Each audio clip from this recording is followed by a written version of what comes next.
All right, guys, today we're going to answer that question. When do I walk after an inspection? You better get fired up. All right, we're here with the amazing Lissette Hurtado. Lissette, how you doing? I'm awesome. How are you, Joe? You are awesome. I'm awesome too, man. Happy Monday. Happy Monday. So today we're going to talk about inspections, right? A lot of people get an inspection, and man, as a realtor, we always kind of cringe when they say, we're bringing dad with us, and he's going to talk about this inspection, right? Because it's like, holy smokes, the odds of you ever finding a house if dad's got to approve is about 0%, right? But there's got to be an appropriate time to walk on an inspection. So that's kind of what we're going to talk about today. Lissette, talk me through. Maybe we start with what is a home inspection, right? Let's back it up a little bit and talk about maybe a couple things that they go over with a home inspection, and then lead into what is it that you would see where you would tell a potential client, you know what, this might be the moment where we might want to reconsider moving forward with this one. Well, I think it's really important to first set up the expectation. Where are we in with this purchase? Is this a new construction home? So our expectations should be pretty high. Yep. There should be a few things that maybe the builder missed or they need to touch up on, but we shouldn't have any major issues, no structural issues. All appliances should be brand new if they're included. If we are purchasing an older home, especially something built maybe in the 70s and the 80s, set up the expectation, let them know, are we aware already that this has a new roof or not? If not, also set up the expectation. So having that conversation up front and knowing what we should be looking at and looking for up front is really important. But of course, when we come across really big items, there does come a point in the transaction when I pull my buyer aside and say, hey, maybe it's time to keep on looking, and we need to move on from this property. And, you know, there are a few things that I would definitely throw the red flag at. And one of them, I think, just because I've had some experience with this buyers, is mold. Mold is scary, especially when we don't understand the impact of that mold on the property. Now, I've come into properties where I've looked and I've seen yellow spots everywhere. I had no idea what it was. Yeah. And the inspector came in and told us it's mold. So that's the top of my list. Mold and roof are two of those red flag items. How much do you think it plays into the whole scenario, the experience and desire to get a good price on behalf of the buyer, right? So let me kind of reword that. If I've got someone who's more experienced, especially an investor, but I don't want to focus on investors because they'll buy anything. Yeah. Or if I've got someone who says, I will do the work, but I want a good price for it. How much are you bending in those recommendations that you're giving? One, what is your experience doing the work? Do you understand the cost? And some of these items you're going to need to pull permits on. Does the house has work that doesn't have permits on? So you need to understand everything that entails with doing some of this renovations. It's not just so easy of maybe, you know, looking on HGTV and saying I'm really done tile.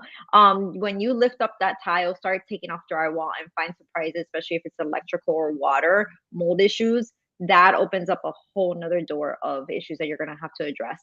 So really understanding what their experience is and their budget. What are we working with so that if you do come across these issues, you can take control of that. So there were a lot of homes in Port St. Lucie that were built between 03 and 07. A lot of them, right?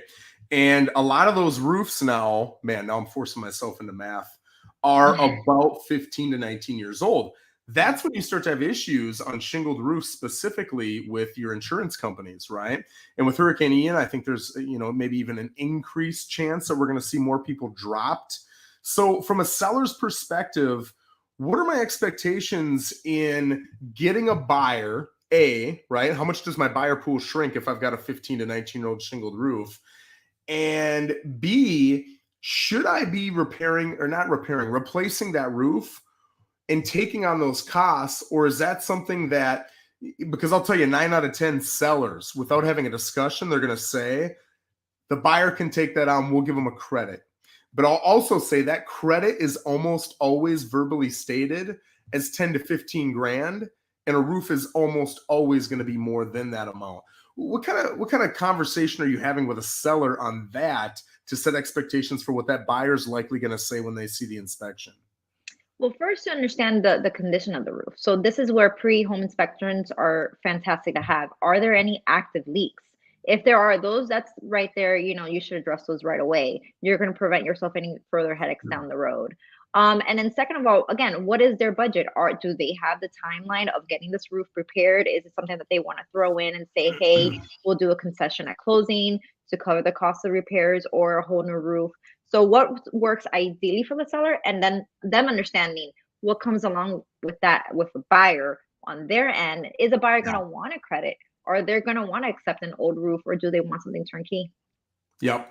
Yeah, and I usually talk about the risk and reward, right? The risk is you're almost assuredly going to get less money than you would. And people, if they see whatever it is, a $20,000 roof, whatever number you're putting on that roof, they don't want it for $20,000 less because they got to take on the risk, the time, the cash, everything else. So you might actually get less than that as a seller, right?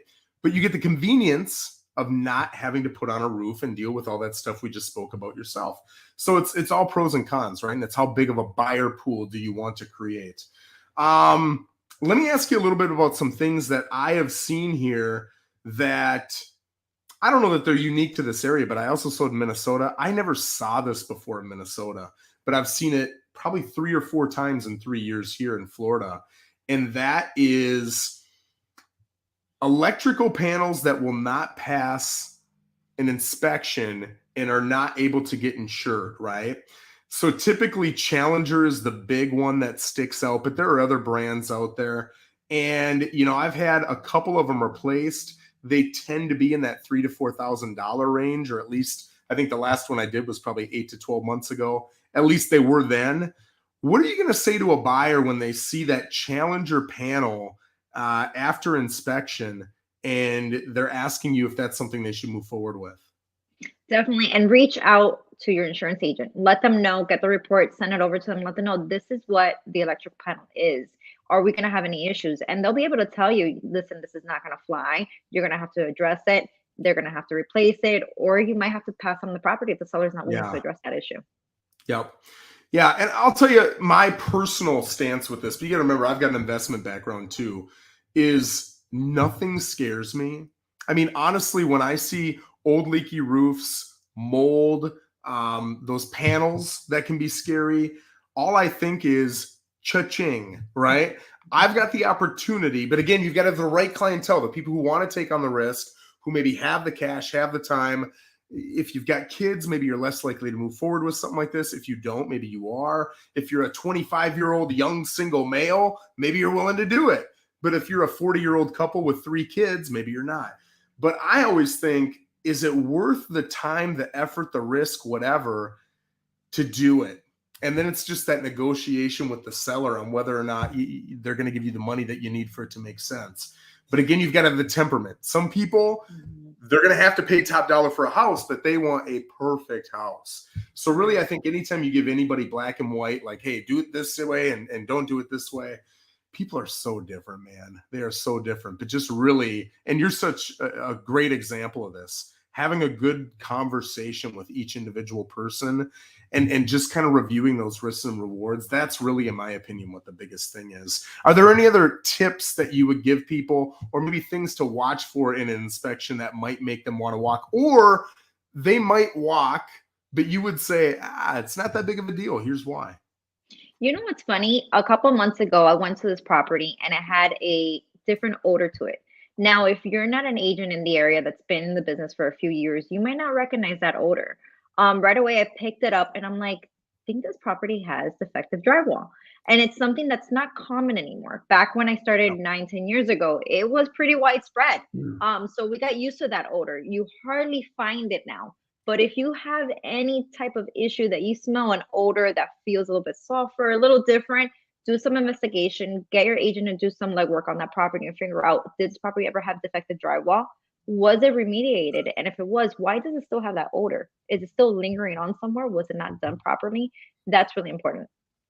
Yeah, and I'll tell you what I've done in that exact same situation before is if I have an inkling of that, or you have a weird odor, we have such a great relationship with DBJ Inspections. I'll literally text Devin, the owner of the company, hey, I'm at 123 3rd Street. It's in this HOA or wherever it is. It's this old, because I know what he's going to ask already. what are the odds that we have defective drywall here?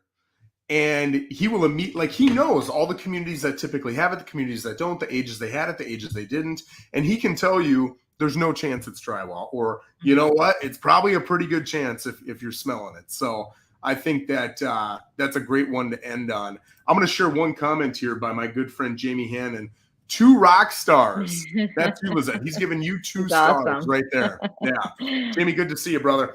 Well, thank you, everybody, for joining us. I appreciate it. If you have any future topics, questions, concerns that you would like us to present here on the show, we're on every single Monday at 11:30, and we'd absolutely love to do it. Lissette, I appreciate you, bud.